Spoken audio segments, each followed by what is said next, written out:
ग्रामीण परिसरात दुचाकीवरून होणारी वाहतूक जीवघेणी ठरतेय। या वाहतुकीने अपघातांचं प्रमाण वाढलंय। वरुड राजुरा मार्गावर दुचाकी व ट्रॅक्समध्ये भीषण अपघात झाला। या अपघातात एकाच कुटुंबातील चौघांवर काळाने घाला घातलाय। गुरुवारी सकाळी 10:30 वाजता हा अपघात झाला आणि क्षणात सोनारे कुटुंब होत्याचे नव्हते झाले। महिंद्रा ट्रॅक्स व दुचाकीची धडक इतकी भयानक होती की दुचाकीवरील लहान मुलगी, मुलगा, नवरा, बायको या चौघांचाही घटनास्थळीच मृत्यू झाला आहे। 45 वर्षीय प्रकाश रामकृष्णजी सोनारे, त्यांची पत्नी 40 वर्षीय जयश्री प्रकाश सोनारे, मुलगा 11 वर्षांचा आयुष सोनारे व 5 वर्षांची वैष्णवी सोनारे यांचा घटनास्थळीच मृत्यू झाला।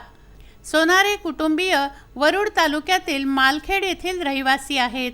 या घटनेची माहिती शहरात वाऱ्यासारखी पसरताच बघ्यांनी गर्दी केली।